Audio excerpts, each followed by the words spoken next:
जय श्री हरि। जब भी हम अपने आराध्य की, अपने इष्ट की, अपने भगवान की पूजा करते हैं तो हमारी कोशिश ये रहती है कि उस पूजा में कोई कमी न रह जाए। किसी भी वस्तु की, किसी सामान की या कोई भी ऐसी चीज जो हमारे इष्ट को प्रिय है वो कम न रह जाए, वो छूट न जाए। लेकिन हर बार ऐसा संभव नहीं होता। तो जब कभी ऐसा होता है कि पूजा पाठ में कोई कमी रह जाए, कुछ पूरा ना पड़ रहा हो, कुछ मिल न रहा हो, तो उसे पाने के लिए हम किस हद तक जा सकते हैं? क्या अपने जीवन का बलिदान देंगे उसको पाने के लिए, या फिर हमारा कोई ऐसा प्रिय, हमारा कोई ऐसा परिवारी जन हमारी उस कमी को पूरा करने के लिए अपने जीवन का बलिदान देगा? शायद नहीं, बिल्कुल भी नहीं। लेकिन जो आज की कहानी है वो ऐसे ही शिव भक्तों के बारे में है। कहते हैं कि बहुत पहले पंजाब राज्य में एक राजा हुआ करते थे, सिंह की। एक बार राजा जंगल में शिकार खेलने गए, तो जब जंगल में वो शिकार खेलने गए तो उन्होंने उस जंगल का एक लोकल जो भील था, जो उस जंगल का ही रहने वाला था, उसे अपने साथ ले लिया। राजा और भील शिकार खेलते खेलते काफी अंदर तक निकल गए जंगल में। वहाँ अंदर उन्हें एक शिवालय मिला जहाँ पर एक शिवलिंग भी था। राजा ने उस शिवलिंग की तरफ कोई ध्यान नहीं दिया, लेकिन उस भील ने जब उस शिवलिंग को देखा तो उसके मन में बड़ा प्रेम, बड़ी भावना और बड़ा सारा आवेग उत्पन्न हुआ। भील ने राजा से कहा कि राजन, ये शिवलिंग देख के मेरे मन में बहुत ज्यादा भावनाएं उमड़ रही हैं, मुझे इन पे बहुत प्यार आ रहा है, बड़ी भक्ति मेरे मन में आ रही है। मैं इनकी पूजा करना चाहती, लेकिन मैं जंगली आदमी हूँ, मुझे इनकी पूजा करने का कोई तरीका नहीं पता, तो आप मुझे इनकी पूजा की विधि बता दीजिए। राजा को भील की ये हालत देख के बड़ी हंसी आ गई। राजा ने बोला, ये तो भोले बाबा है, थोड़े में खुश हो जाते हैं।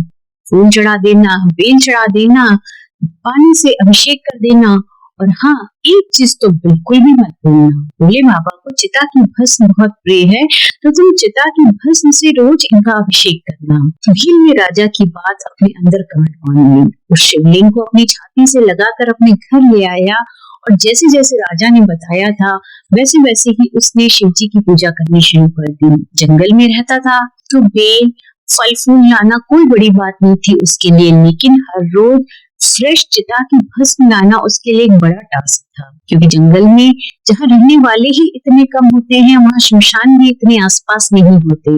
लेकिन भील अपनी धुन का पक्का था, चाहे जहाँ से लाता, पर हर रोज चिता की भस्म जरूर लाता और अपने भोलेनाथ का श्रृंगार करके उनकी पूजा जरूर करता। जब भील की पत्नी अपने पति को इस तरीके से पूजा करते हुए देखती तो उसके भी मन में शिव जी की भक्ति उमड़ती। धीरे धीरे करके भील भी भील के ही रंग में रंगने लग गई और दोनों पति पत्नी मिलकर ये पूजा करने लग गए। एक दिन जब शिव जी ने अपनी इन भक्त और भक्तिन की जोड़ी को ध्यान से देखा तो उनके मन में उनकी परीक्षा लेने की आई। शिव जी ने कुछ ऐसा खेल रचा कि उस दिन उस भील को कहीं पर भी चिता की भस्म नहीं मिली।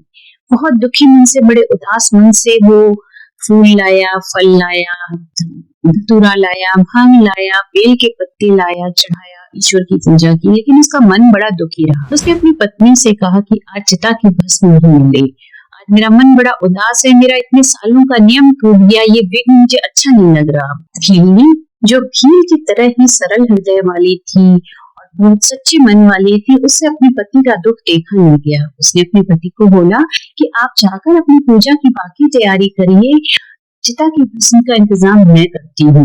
भील ने अपनी पत्नी की बात मान ली और जाकर अपनी पूजा का बाकी इंतजाम करने लग गया। भील ने स्नान किया, स्वच्छ वस्त्र पहने और मन ही मन शिव जी का ध्यान करने लग गई कि प्रभु, मेरा शरीर किसी काम का नहीं है, मेरे जीवन का कोई उद्देश्य नहीं है, अगर ये आपकी भक्ति में काम आ गया, आपकी पूजा में काम आ गया, तो मेरे लिए इससे बढ़ के कोई और सौभाग्य हो ही नहीं सकता है। भील ने अपनी झोपड़ी, जो उनका घर था, उसको आग लगा दी और खुद हाथ जोड़कर शिव जी का ध्यान करते हुए, प्रार्थना करते हुए अपनी झोपड़ी में प्रवेश कर गई और झोपड़ी के साथ ही जीवित जल गई। भील ने अपने मन पे में अपने दुख को कैसे न कैसे करके काबू किया और अपनी पत्नी की जली हुई चिता की जो भस्म थी उसको लेकर उसने शिव जी की पूजा करी। शिव जी की पूजा करते हुए उसने मन में ये प्रार्थना की कि प्रभु, आज ये मेरे जीवन की आखिरी पूजा थी, इससे ज्यादा मेरे पास कुछ और नहीं था आपके लिए करने को, अब मुझे भी इस जीवन से मुक्ति दो और अपने पास ही बुला लो। ऐसा करके भील ने अपने भी जीवन का त्याग करने की सोची और वो जो उसकी झोपड़ी अभी तक जल रही थी, वो भील स्वयं भी आंखें बंद करके हाथ जोड़ के शिव जी का ध्यान करते हुए अपनी झोपड़ी में जलने के लिए चल पड़ा। जैसे वो झोपड़ी के अंदर घुसता है तो देखता है कि जलने की वजह से झोपड़ी में जो गर्मी होनी चाहिए थी, जो राख होनी चाहिए थी, वो जो आग होनी चाहिए थी, वैसा कुछ भी नहीं है।